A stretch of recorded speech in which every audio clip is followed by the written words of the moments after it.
नमस्कार. तलाठी मित्र या आपल्या चॅनेलवर सगळ्यांचं खूप खूप स्वागत आहे. तलाठी म्हणून काम करताना किंवा एक महसूल अधिकारी म्हणून जबाबदारी सांभाळताना हे ऑनलाईन आणि ऑफलाईन कामाचे जे नियम आहेत ते कधीकधी थोडे किचकट वाटू शकतात, नाही का? म्हणूनच आम्ही इथे तुमच्यासाठी आहोत.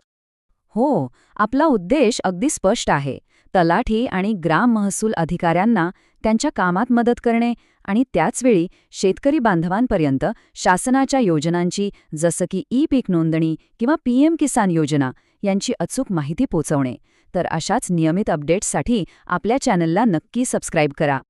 चला तर मग आजच्या मुख्य विषयाला सुरुवात करूया.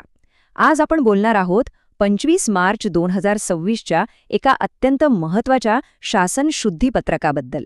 या एका कागदपत्रामुळे ग्रामीण भागातल्या रस्त्यांना क्रमांक देण्याची आणि त्यांचं सीमांकन करण्याची संपूर्ण पद्धतच बदलली आहे. तर हा बदल नेमका काय आहे हेच आज आपण सोप्या भाषेत समजून घेणार आहोत. पण थांबा, हे नवीन नियम समजून घेण्याआधी आपल्याला थोडंसं मागे जावं लागेल. कारण हे जे शुद्धीपत्रक आहे ते मूळ 29 ऑगस्ट 2025च्या शासन निर्णयामध्ये बदल करणार आहे. त्यामुळे आधी काय होतं आणि आता नेमकं काय बदललंय हे समजलं तरच आपल्याला संपूर्ण चित्र स्पष्ट होईल.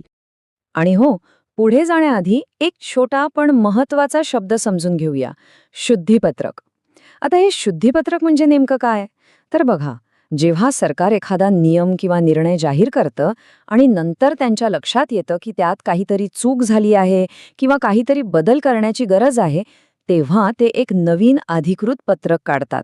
त्यालाच शुद्धीपत्रक असं म्हणतात. तर मग नवीन काय आहे हे जाणून घेण्याआधी जुनं काय होतं ते पाहूया. म्हणजे 29 ऑगस्ट 2025च्या निर्णयानुसार रस्त्यांच्या सीमांकनाची मान्यता प्रक्रिया नेमकी कशी होती? अधिकार कोणाकडे होते? चला एक नजर टाकूया. बघा, पूर्वीची जी पद्धत होती ना ती पूर्णपणे विकेंद्रित होती. म्हणजे काय, तर अधिकार वेगवेगळ्या स्तरांवर वाटले गेले होते. उदाहरणार्थ, तालुक्याचा सांकेतांक निश्चित करायचा असेल तर विभागीय आयुक्तांची परवानगी लागायची. गावाच्या सांकेतांकासाठी जिल्हाधिकाऱ्यांकडे जावं लागायचं. आणि रस्त्याचा प्रकार किंवा त्याचा क्रमांक ठरवायचा असेल तर ते अधिकार थेट तहसीलदारांकडे होते. आणि आता आपण येऊया या विश्लेषणाच्या सगळ्यात महत्त्वाच्या भागाकडे. 25 मार्च 2026च्या या नवीन शुद्धीपत्रकाने त्या जुन्या पद्धतीत नेमके कोणते बदल केले आहेत? हे बदल आपल्या सगळ्यांच्या कामावर थेट परिणाम करणारे आहेत. त्यामुळे लक्षपूर्वक ऐका. तुमच्या स्क्रीनवर आता तुम्हाला ते मूळ शासन शुद्धीपत्रक दिसत असेल. यात एक तक्ता दिलाय जो या सगळ्या बदलांचं मूळ आहे. आता पुढच्या काही स्लाइड्समध्ये आपण याच तक्त्याला सोप्या भाषेत फोडून समजून घेणार आहोत. आणि हे बघा, हे आहेत पहिले दोन मोठे आणि महत्त्वाचे बदल. जिथे तालुका संकेतांकाची मान्यता पूर्वी विभागीय आयुक्त देत होते, ते अधिकार आता थेट जमाबंदी आयुक्त पुणे यांच्याकडे गेले आहेत. तसंच गाव संकेतांकासाठी जी मान्यता जिल्हाधिकारी द्यायचे, ते अधिकारसुद्धा आता जमाबंदी आयुक्तांनाच दिले आहेत. एवढंच नाही तर आणखी एक मोठा बदल झालाय. रस्त्याचा प्रकार ठरवणे आणि रस्त्याला क्रमांक देणे हे जे अधिकार स्थानिक पातळीवर तहसीलदारांकडे होते, ते सुद्धा आता काढून घेण्यात आले आहेत. नवीन नियमानुसार हे दोन्ही अधिकार आता थेट पुणे येथील जमाबंदी आयुक्तांकडेच असणार आहेत.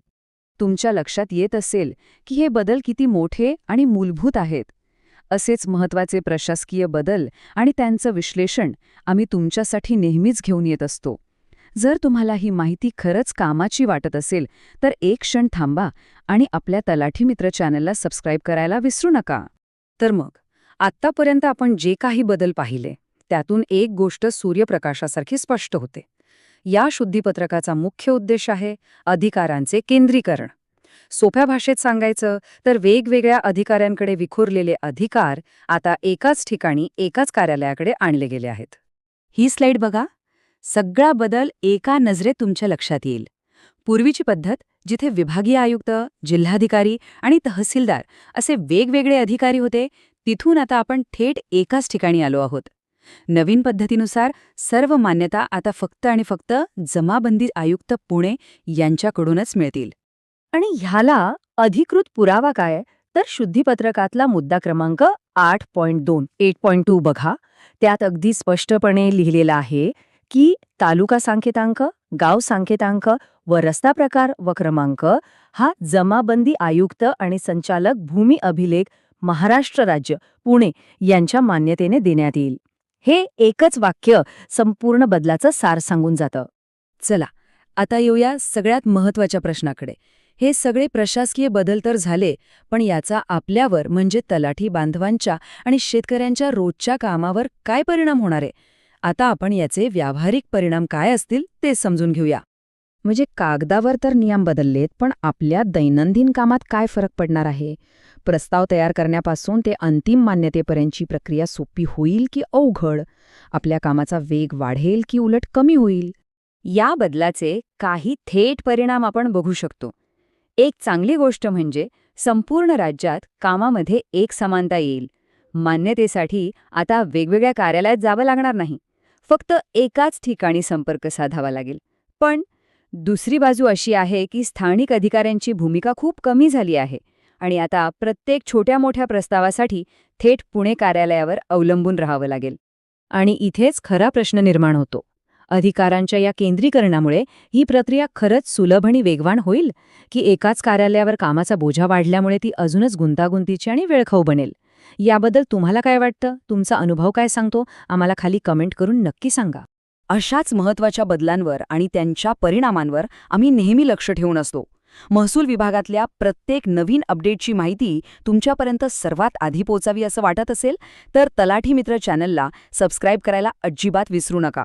आणि हो, ती नोटिफिकेशनची बेल नक्की दाबा. आजच्या या महत्त्वाच्या विश्लेषणात तुम्ही सहभागी झालात त्याबद्दल तुमचे मनापासून आभार. लवकरच भेटूया एका नवीन आणि तितक्याच महत्त्वाच्या विषयासह. तोपर्यंत काळजी घ्या.